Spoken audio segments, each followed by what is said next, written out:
bismillah nguuru Macky Sall gi day tappale rek libération yi ne kaa ne xoolal leen ma station pompage ñi nga xam ne ñooy pompe ko ndoxum dawee ca Kër Massar waaw lu tolloo benn milliard ak juróom-ñetti téeméer ci ay millions day daal dinañ koy sànni noonu mar day taali waaw marché bi nga xam ne moom la ñu jagleele woon société SAE fukki fan ak juróom-ñetti ci weeru mai ci 2021 bi la ba ñaar fukki fan ak ñeent ci weeru août gi maanaam barkaati démb société ba daal lu dul ñaari électropompe laa lay wax nii defu ko ba te gis nga benn ba doxul de mar day taali jaay la te ñaar fukki moto pompe ak juróom-ñaar la fa waroon a yóbbu laa la wax lu ci tolloo juróom-ñetti téeméer ak fanweer ak juróom-ñett 838 millions société boobee daal dina koy dugal ca poosam waay samba booy benn ñaar Yuanda international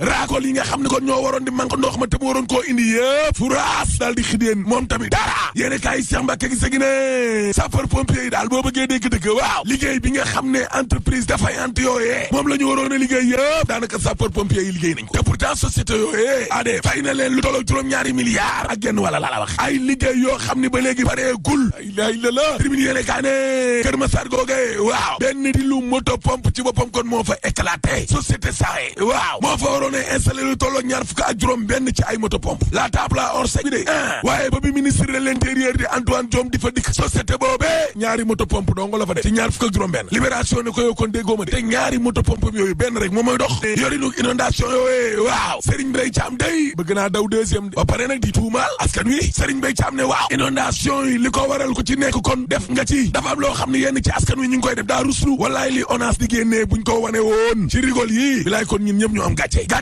kay xoolal ma building administratif bi nga xam ne kon ñeen fukki milliards dañ fa def dixième ba doon lakk démb de maar day taali box populi ne dëgg la tiitoon nañ nag waaye dañ koo teel a maîtriser le quotidien yéene kaa ne building administratif boobee doon lakk saxaar sa day jur na démb téeméer yi wax sans commentaire 24 heures yéene kaa ne demal commerçant yi nga xam ne kon dañ leen a tëj ca marché Caaroy ga la ndaxte air bi waaye APEXIMI lii muy def lan la mun tagaa si anam lu tege juróomi téeméer ci ay commerçant yoo xam ni kon ñu ngi leen di xupp ak di leen menacé boo sàgganee dañ leen fa jëlee day ca centre commercial bu Caaroy boobee ana société SCTP SA est-ce que préfet bu Pikine bi la coowal xaalis boobee kon ñu waroon a joxe est-ce que yëg na ko évidence yéene kaay ne beneen coow mooy construction wu Kalunaay waaw DGO Ageroute waxam ja day moo lakk daay ga de tribune yéene kaay ne muy TER bi la muy centre Abdou Diouf arène nationale BRT DT waaw lu tolloo junni ak téeméer ak ñaar fukk ak juróom-ñaar ci ay milliards yoo xam ne day coow dong la jur coow ak werante parce que TER bi la bu jam ñaajo boobee Abdou Diouf 59,100 milliards allahu akbar BRT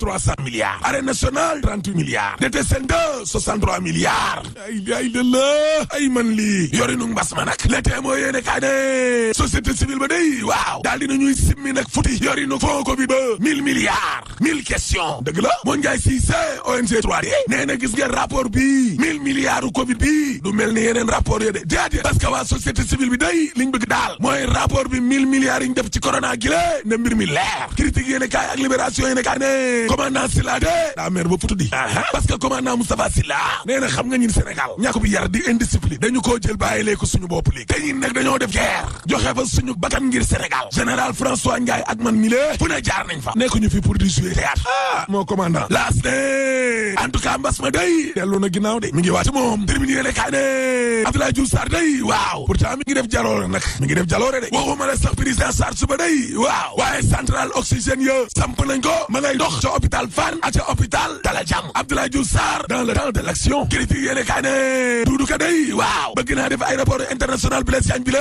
ci aéroport yi gën a am kaaraange ci sous région bi loolu yoon de rawatina nag roppalaan gu njëkk nga xam ne Air Sénégal mi ngi koy waaj a inauguré Dakar Washington ba la waaw waaye est-ce que nguuru Macky Sall gi xam nañu farata Direct News ne fanweeri milliards yi nga xam ne kon moom la nguur gi nar a jël di ko def nag ci ay tenue scolaire ay chemise ki robe yu élèves yi di sol waaw farata gaa nga feneen laa la wax waaye yow nan nga mën a bàyyee lu tolloo juróom benn junni ak juróom benn téeméer ak ñaar fukk ak ñett ay abri provisoire ay classe yoo xam ne ay printing la ak ay saket lu tolloo ñetti téeméeri junni ak fanweer 330 000 ay table banc yoo xam ne dafa manqué ngay jël ay fanweeri milliards naan da nga koy solalee gone yi xaw ma ay chemise ki pantalon pour bu ñuy jàngi ñu koy sol le soleil yéene kaay ne seen abré denc nañ ko démb ci Yoff allahu akbar yaa xam mbay te denc ga waaw nee na président Macky Sall ko amoon cofeel la ci Hissène Mile Hamid Hissène Habré di doomu Hissène Habré ci Dakar Times waaw nee na Hissène Habré nañ ko jox le mu moom te wàcce justice ci kaw tey wàllum politique tribune yéene kaay ne affaire authentique yi Ismaïla Madior Fall moom la ñu investir ca Tëngéej gële moo tax xeex ba ca Tëngéej diggante moom Omar Gueye xeex ba day am de Ansoumana Dang Fa Benno Bokk Yaakaar Parcelles ci évidence yéene kaay waaw nee na listu Moussa Sibi day bu jàllee ñoom danañu defar seen liste le témoin yéene kaay ne muy parti réew mi muy PS muy AFP jox nañu carte blanche Macky Sall pour mu tànn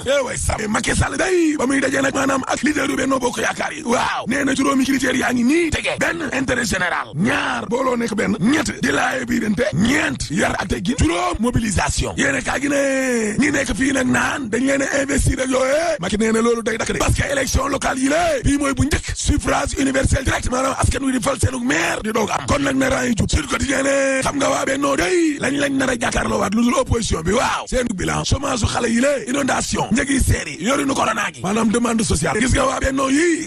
daa mel ni ñàkk élection yi daa nekk seen biir bopp di enquête yéene kaay ne élection locale 2022 day gaa ñaa ngay manœuvre yu mag sax gis nga ci biir opposition bi lée waaw ngandam coalition gaa yaa ngi koy togg même bu dee sax am na ay benn yoo xam ni mooy loolu parce que Aïda Mbodj Moustapha Guirassy Mansour Sy Djamil gaa ñaa ngi leen di dox de Thierno Bocoum Thierno Alassane Sall juge dem ak ñeneen gaa yi fas yéene wuñu leen a fàtte di Walfadjri ne waa lan moo tax ba punkal yi lée soxla wuñu ñu ndaw ñi looloo ma jaaxal critique yéene kaay ne doomu procureur yi day xale yi jigéen yi ndaw yi njagamaar yi waaw wàllum sexe ak sangara chantage jël xaalis askan wi lée ma ne xale yaa ngi tukkil aduna l'observateur ne non temps yi kay looloo xew wàllum chantage xaalis tukki lay na kay bu infidèle day ndekete victime la ci de def nañ ko ci lu bon mardi tali commerçant bi ay bagaasam ak ñaari lesbiennes yi lée 7 millions yi ñu dépensé rendez-vous ba ñu waroon a def Maroc lée ak plainte bi waaw mais lii doy na waar yéeni kaay groupe Futurs Médias gi ne bàyyil nag ma tëjee ko ak nguur gi nga xam ne day dund gu seer gi wàllum inondation yi non nguuru Macky Sall gaa ngi dund pression boo xam ne doy na waar gis nga conseil national de consommation talaata ji di ñëw dañu koo convoqué